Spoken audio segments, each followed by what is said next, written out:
고마워. 16분의 440이래요. 우리는 알고 있습니다. 끝나지 않았어요. 평균의 제곱을 빼야 됩니다. 빼기 25를 빼야 돼요. 16분의 440 빼기 나누고 할 걸 그랬나? 나누고 할 걸 그랬다 그지? 그래. 혼자 얘기하고 혼자 놀고 있고 2분의 250 250 2분의 55죠? 야 안녕. 2분의 55가 있고 빼기 25를 했어요. 2분의 55에서 50을 빼요. 2분의 5 이렇게 되잖아요. 그죠? 저기에서 분산 구하러 갑니다. 가자 분산 구하러. 출동 bx를 구하러 가요. x제곱의 평균 빼기 m제곱 이거 할 줄 알아야 된다. x제곱의 평균은요 4분의 제곱해서 곱하고 제곱해서 곱하고 제곱해서 곱하고 4 더하기 16 더하기 36 더하기 64 그러면 4분의 함은 아니 더 해야 되는구나.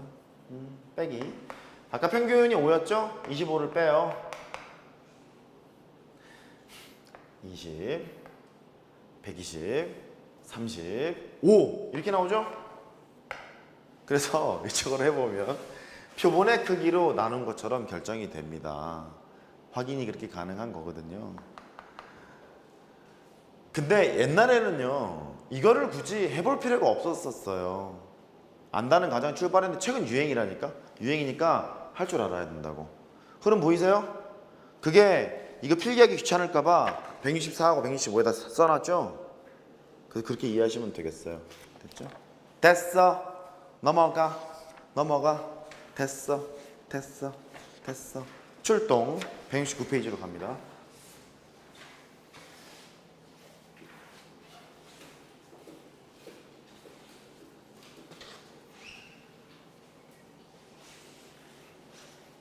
난 어렸을 때 계산 잘했는데. 이상해. 점점 귀찮아하면서 계산하기가 싫은 거야. 계산하기 싫어서 못된 습관이죠. 자, 26번 뾰병 합시다. 정규분포를 이루는 모집단이 있대요. 평균이 50이고요. 표준 편차가 10이랍니다. 이렇게 정규분포를 따르고 있답니다. 크기가 25인 표본을 이미 추출을 했대요. 이미 추출이 그 소리예요. 여러 개를 뽑았을 수도 있고 한 개를 뽑았을 수도 있고 평균 구간에 지장이 없게 뽑았습니다. 그 소리예요. 표본 평균의 평균과 표본 평균의 분산의 합을 구하래요. 얼마나 귀여워요. 귀엽잖아요. 표본 평균의 평균은 모 평균과 일치할 거니까 50이라는 소리고요. 표본 평균의 분산은 모 분산 100이 있죠. 걔를 표본의 크기 20으로 나눈 것과 같다 그랬잖아. 이런 게 4점이니까 놀자판이지 뭐. 54, 3점, 4점이 아니라 이렇게 하시면 되겠고.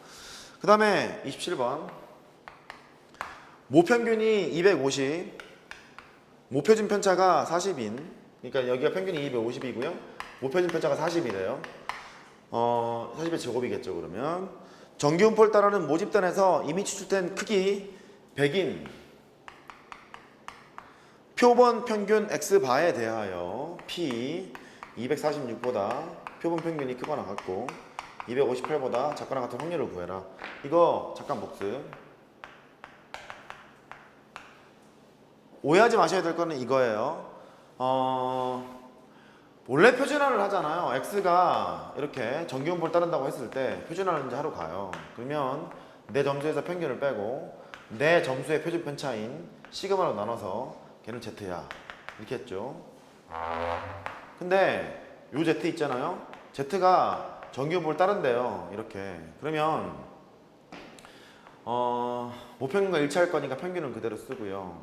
여기는 분산이 있는데 분산에다가 n만큼 나눈 것만큼 정해질 거 아니겠어요?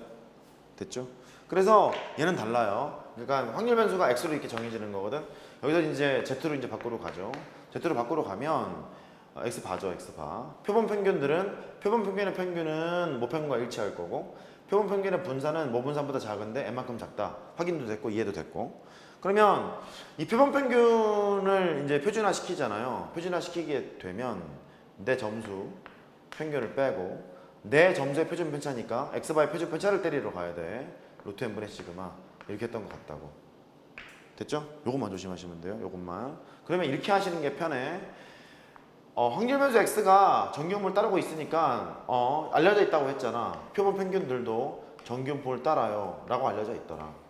너의 평균은 모평균과 일치할 거니까 250이고요. 표본의 크기가 100이었죠. 그러니까 얘는 10의 제곱이란 말이야. 그러면 얘를 100으로 나눠야 되는 거잖아.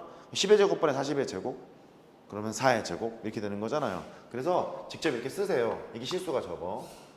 표본 평균은 이런 상태의 정규분포를 따르고 있어요. 그러니까 굳이 여기까지 갈 필요 없잖아. 미리 다 계산해 놓은 거니까. 해놓고 표준화를 시키러 갑니다. 표준화를 시켜보면 여기 있는 거 얘가 이제 그대로 와야지. P가 있죠. 246이 있어요. 내 점수에서 평균을 빼요. 평균을 빼게 되면 마이너스 4지. 내 점수의 표준편차, x바의 표준편차를 구해놨어. 4라고. 4로 나눴죠. 마이너스 1이라는 소리고 Z가 되고 258, 내 점수에서 평균을 뺐어요. 8이죠. 거기에서 내 점수의 표준편차, 표본 평균의 표준편차 4가 되겠죠. 이렇게 해보면 P에다가 마이너스 1보다 크거나 같고 2보다 작거나 같다. 이렇게 되는 거예요. 따라오셨어요? 그래. 요것만 조심하시면 돼. 얘가 정규분포 곡선을 보면 이렇게 돼 있고 표준 정규분포 곡선 0이 있는데 마이너스 1에서부터 2까지의 확률을 구하라. 이런 얘기잖아요. 그러니까 표준 정규분포에서 구하러 갈 거예요. 너는 0에서부터 2까지를 써먹으면 되고 너는 0에서부터 1까지를 써먹어도 되고 왜냐면 대칭 구조를 가지고 있으니까. 그래서 표를 이제 보는 거죠. 표는 없구나. 나와 있는 걸 봤더니 0에서부터 2까지는 0.4772라고 나와 있고 0에서부터 1까지랑 마이너스 1에서부터 0까지가 똑같은 거니까 0.3413 이렇게 되는 거예요. 두 개를 더하라고 했으니 0.8185 이런 거 같죠? 8185 이렇게 하시면 되겠는데요. 4번 이렇게 하시면 되겠고 28번으로 갑니다. 자, 자동 판매기에서 판매되는 음료수의 용량은 평균 150, 표준편차 5인 정규분포를 따른다고 한다. 쓰죠 뭐. 평균이 150, 표준편차가 5인 정규분포를 따른다고 한다. 자동 판매기에서 크기가 100인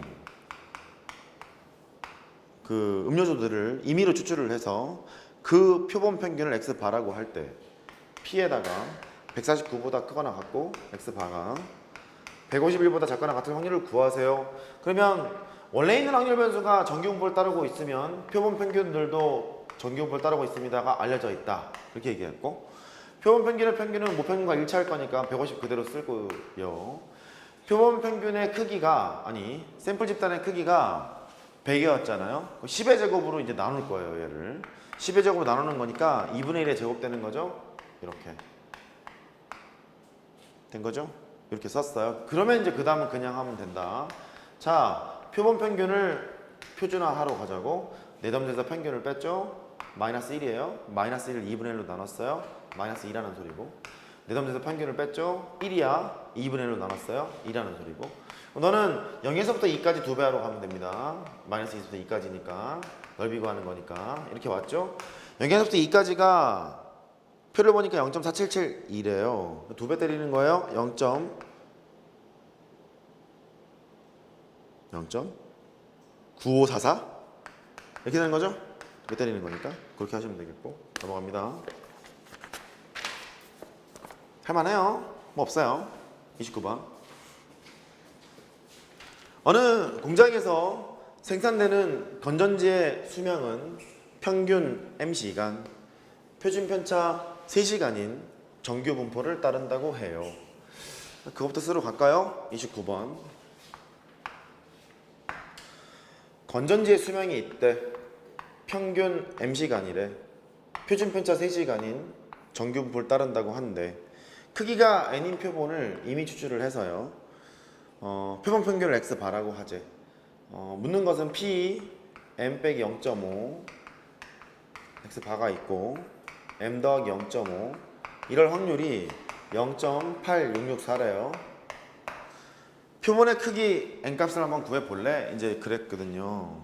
그러면 표본 평균 스토리니까 표본 평균으로 나는 해석하러 올 거야. 정규분포를 따랐을 거고 모평균과 일치하니까 그대로 쓰시고 표본의 크기가 n이었어요. 그럼 너는 n분의 3의 제곱 이렇게 쓰겠죠. 근데 분명히 밑에서 표준화 시킬 때 표준편차가 필요할 거니까 표준편차를 써보면 x바의 표준편차죠. 루트 때리면 돼요. 루트 n분의 3이라는 걸 알 수 있어요. 까지 됐어요? 루트 n분의 3입니다. 그래서 얘는 어쩔 수가 없다. 표준화를 시키러 갑시다. 내점제에서 평균을 뺐죠? 마이너스 0.5예요.